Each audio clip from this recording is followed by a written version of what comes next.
ஞானானந்தமயம் தெய்வம் நிர்மலஸ்படிகாகிருதியும் ஆதாரம் சர்வ வித்யானாமய கிரீவம் பாஸ்பகே. நமஸ்காரம். நேயர்கள் அனைவருக்கும் அஸ்ட்ரோ கேஎஸ் ஐயங்காரின் பணிவான நமஸ்காரங்கள். புது வசந்தம் டிவி நேயர்களுக்கு அஸ்ட்ரோ கேஎஸ் ஐயங்காரின் பணிவான நமஸ்காரங்கள்.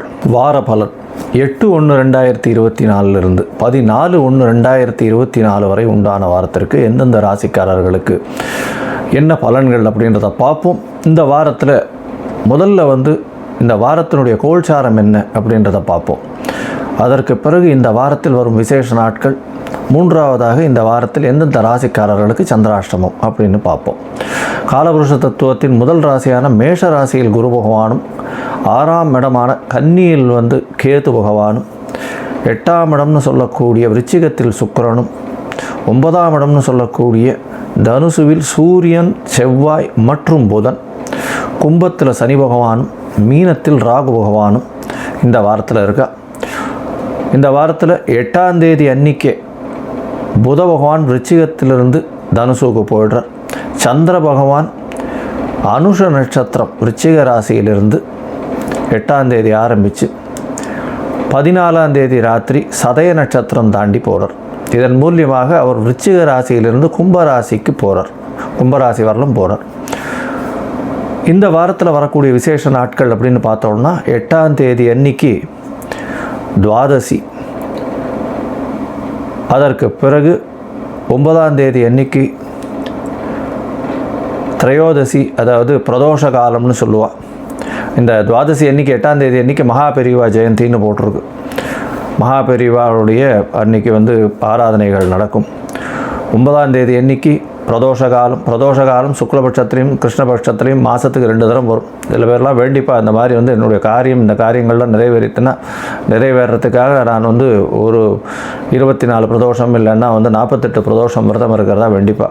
அவள்லாம் சாயந்தரம் 5:45 6:15 மணி வரலும் உண்டான காலகட்டத்தில் உண்டான தீபாராதனையை சிவன் கோவிலில் பார்த்துட்டு அதற்கு பிறகு பிரதோஷத்தினுடைய விரதத்தை முடிக்கிறது தான் பொதுவாக பண்ணுறது.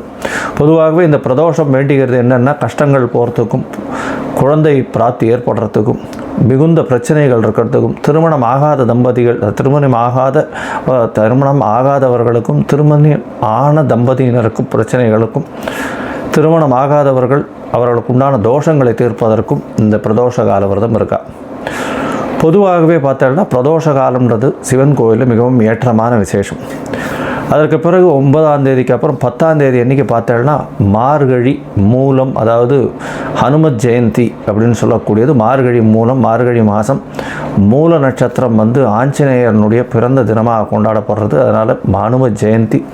இப்போ சனி பயிற்சி எல்லாம் வேறு ஆயிருக்கு. சனி பகவானை கட்டியவர் அப்படின்னு சொல்லக்கூடியவர் ஆஞ்சநேய பெருமான். அதனால் ஆஞ்சநேய ஜெயந்தி ரொம்பவும் விசேஷம். 11ஆம் தேதி அமாவாசை தினம் அன்றைக்கி முன்னோர்களுக்கு திதி கொடுக்க வேண்டியது, இதெல்லாம் பண்ண வேண்டியது. அதாவது பேரண்ட்ஸ் இல்லாதவா, தாய் தந்தையர் இல்லாதவா முன்னோர்களுக்கு திதி கொடுக்க வேண்டிய நாள் மார்கழியில் வர்ற அமாவாசை. 14ஆம் தேதி அப்படின்னு பார்க்கும்பொழுது போகி பண்டிகை. இந்த மாதத்தினுடைய இந்த தட்சிணாயன புண்ணிய காலத்தின் கடைசி நாள் அது போகி பண்டிகை. பழையன கழிதலும் புதியன புகுதலும் அப்படின்னு சொல்லி பழைய விஷயங்கள் எல்லாத்திலையும் மனசில் இருக்கக்கூடிய தேவையற்ற சஞ்சலங்கள், தேவையற்ற விஷயங்கள், அகங்காரம், மமகாரம், இந்த மாதிரியான விஷயங்கள் எல்லாத்தையும் தூக்கி போட்டு அதுக்கப்புறம் புதிதாக வாழ்வில் நாம் பிறப்பதாக தை மாதம் 1ஆம் தேதி அடுத்த நாள் எடுத்துக்கிறது ரொம்பவும் நல்லது. இந்த வாரம் பார்த்தேனால் எந்தெந்த ராசிக்காரர்களுக்கு சந்திராஷ்டமம்னா மேஷம், ரிஷபம், மிதுனம், கடகம், இந்த 4 ராசிக்காரர்களுக்கும் சந்திராஷ்டம். இந்த வீடியோ பார்த்துட்டு இருக்கவா எனக்கு காண்டாக்ட் பண்ணி அஸ்ட்ராலஜிக்கல் கன்சல்ட் தேவைப்பட்டதுன்னா என்னுடைய மொபைல் நம்பர் காண்டாக்ட் பண்ணுங்க. அது ஸ்க்ரால் ஆகிட்டு இருக்கும். உங்களுக்கு தேவைப்படும் பொழுது உங்களுடைய date, time, place of birth அனுப்புங்க. என்னுடைய சார்ஜஸ் என்னன்னு சொல்கிறேன். அதற்கு பிறகு உங்களுக்கு PDF போட்டு டைம் கரெக்ஷன்ஸ், டேட் கரெக்ஷன், இல்லைன்னா சந்தி இருக்கா அப்படின்றத பார்த்துட்டு அந்த சந்தி பார்த்து டிசைட் பண்ணி எந்த நட்சத்திர பாதத்தில் வரீங்க அப்படின்றத டிசைட் பண்ணிவிட்டு அதற்கப்புறம் இன்றைய கோல்சாரம் எப்படி இருக்குது, உங்களுக்கு தசாபுக்தி அந்தரம் சூக்ஷ்மம் எப்படி இருக்குது, இன்றைய கோல்சார காலகட்டங்கள் எப்படி இருக்குது அப்படின்றதையும் பார்த்து உங்களுக்கு உண்டான பரிகாரம் என்ன அப்படின்றதையும் சொல்கிறேன். இந்த வாரம் வரக்கூடிய சந்திராஷ்டம நாட்கள் அப்படின்னு, சந்திராஷ்டமம்ன்றது வந்து மேஷம், ரிஷபம், மிதுனம், கடகம், ஏற்கனவே சொன்ன எளிய பரிகாரம். அதாவது சந்திராஷ்டம நாட்களில் புதிய முயற்சிகள் வேண்டாம், வெளியூர் வெளிமாநில பிரயாணங்கள் வேண்டாம். ஒருவேளை பண்ண வேண்டிய அதாவது நிர்பந்தத்தில் இருந்தீர்களே ஆனால், கட்டாயத்தில் இருந்தீர்களே ஆனால், சந்திரனுக்கு உண்டான எளிய பரிகாரம் அப்படின்னு சொல்லக்கூடிய அகத்திக்கீரை கட்டு அருகில் இருக்கக்கூடிய கோசாலைக்கு வாங்கி கொடுங்க. ஏன்னா துவாதசியும் வருது 8ஆம் தேதி, அதனால் கோசாலைக்கு வாங்கி கொடுங்க. அதன் மூலியமாக சந்திராஷ்டமத்தின் தாக்கம் குறையும் அப்படின்றத சொல்கிறேன். அதற்கு மூலியமாக சந்திராஷ்டமத்தின் தாக்கம் குறைஞ்சதுன்னா தடங்கள் வராமல் இருக்கும் செய்யும் வேலைக்கு. சரி, இப்போது இந்த வாரம் 8/1 14/1 வரை உண்டான நாட்களுக்கு மேஷம் முதல் மீனம் வரை எப்படி இருக்குது ஒரு ராசியான்னு பார்க்கலாம். தனுசு, மூலம், பூராடம், உத்திராடம் இந்த 3 நட்சத்திரம் 9 பாதங்களை கொண்ட ராசி. ராசியின் அதிபதி அப்படின்னு சொல்லக்கூடியவர் வந்து குரு பகவான்.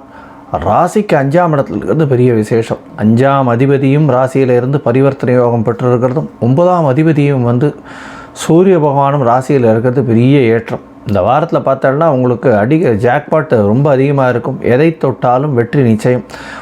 அதாவது மூதாதையர்களின் ஆசீர்வாதம் அதிகமாக இருக்கக்கூடிய காலத்தில் இது ஒன்றா இருக்கும். ஏன்னா இந்த வாரம் அது 8/1/2024 14/1/2024 வரலும் உண்டான வாரத்தில் பெரிய ஏற்றங்கள் வரக்கூடிய காலகட்டமாக இருக்குது. இந்த வாரத்தில் பார்த்தலையானால் உங்களுடைய ராசிநாதன் 5ஆம் இடத்துல இருக்கிறதுனால குழந்தை பிராப்திக்கு பார்த்து கொண்டிருப்பவர்களுக்கு குழந்தை பிராப்தி ஏற்படக்கூடிய வாய்ப்புகள் உண்டு. 12ஆம் இடத்தில் இருக்கக்கூடிய சுக்கிர பகவான் மூலியமாக நல்ல ஒரு ஏற்றம் கிடைக்கும். கணவன் மனைவிக்குள்ள நல்ல ஒரு அந்யோன்யம் இருக்கக்கூடிய காலகட்டம். புதிய வேலை மூலியமாக வெளியூர் வெளிமாநிலம் வெளிநாடு பிரயாணம் செல்லக்கூடிய காலகட்டமாக இருக்கும். ஷார்ட் ட்ரிப் போயிட்டு வரக்கூடிய காலகட்டமாக இருக்கும். இந்த வாரத்தில் உங்களுக்கு வந்து நீங்கள் பிஆருக்கு அப்ளை பண்ணியிருந்தீங்கன்னா கண்டிப்பாக வரும். பர்மனன்ட் ரெசிடென்ஷிப்பு கண்டிப்பாக வரக்கூடிய காலகட்டமாக இந்த வாரம் அமைகிறது.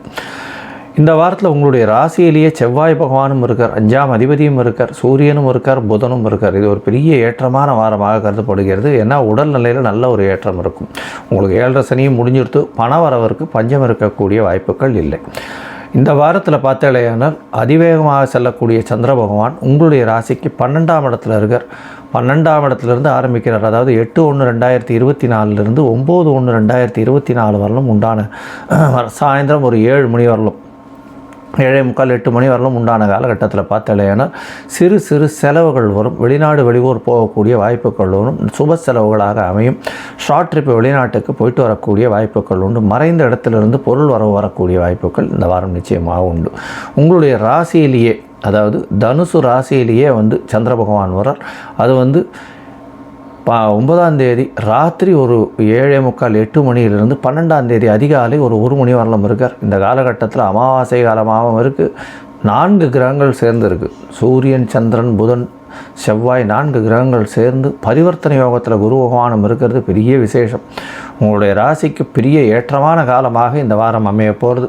எல்லா விதமான நன்மைகளும் நடக்கக்கூடிய காலகட்டம். எதை நினைத்தீர்களோ அதை சாதிக்கக்கூடிய வாய்ப்புகள். ஏன்னா 11ஆம் அதிபதி இங்கே இருக்கார், 7ஆம் அதிபதி இங்கே இருக்கார். பார்ட்னர்ஷிப் பிஸ்னஸில் பெரிய ஏற்றம் கிடைக்கும். தொட்டில்கள்லாம், அதாவது 10ஆம் அதிபதினு சொல்லக்கூடிய அதாவது புத பகவானும் உங்களுடைய ராசியிலே இருக்கார். 7 10க்கு அதிபதி, 5 12க்கு அதிபதி. இவா எல்லாருமே உங்களுடைய ராசியில் இருக்கிறது பெரிய விசேஷத்தை கொடுக்கக்கூடிய காலகட்டம். வெளிநாட்டிலிருந்து நல்ல ஒரு தொடர்பு வரக்கூடிய காலகட்டமாக இந்த வாரம் அமைகிறது. உங்களுடைய ராசிக்கு 2ஆம் இடத்துல சந்திர பகவான் போகிறார். அதாவது 12ஆம் தேதி கார்த்தால ஒரு 1 மணியிலிருந்து 14ஆம் தேதி காலை ஒரு 2:45 3 மணி வரலும் இருக்கக்கூடிய காலகட்டத்தில் உங்களுடைய ராசிக்கு 2ஆம் இடத்துல சந்திர பகவான் இருக்கார். 8ஆம் அதிபதி 2ஆம் இடத்துல இருக்கிறதுனால திடீர் பணயோகம் வரக்கூடிய வாய்ப்புகள் உண்டு. திடீர் பணயோகம் வர்றதன் மூலியமாக உங்களுடைய வீட்டில் குடும்பத்தில் ஒரு சந்தோஷம் வரக்கூடிய வாய்ப்புகள் உண்டு. குடும்பத்திற்குன்னு அதிகமாக சுப செலவுகள் செய்யக்கூடிய வாய்ப்புகள் நிச்சயமாக இருக்கும்.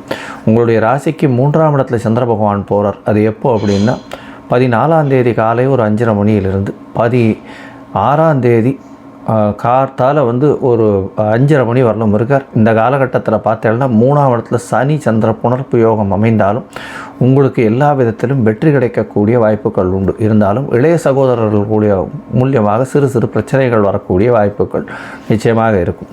இந்த வாரத்தில் வந்து பார்த்தோம்னா தனுசு ராசிக்காரர்கள் அவசியமாக வந்து அருகில் இருக்கக்கூடிய லக்ஷ்மி நரசிம்ம பெருமாளை போய் சேவிச்சுட்டு வர்றதும், பாடலாத்திரி நரசிம்மரை போய் சேவிச்சுட்டு வர்றதும் பெரிய ஏற்றத்தையும் மாற்றத்தையும் உங்களுக்கு கொடுக்கக்கூடிய காலமாக இந்த வாரம் அமைகிறது.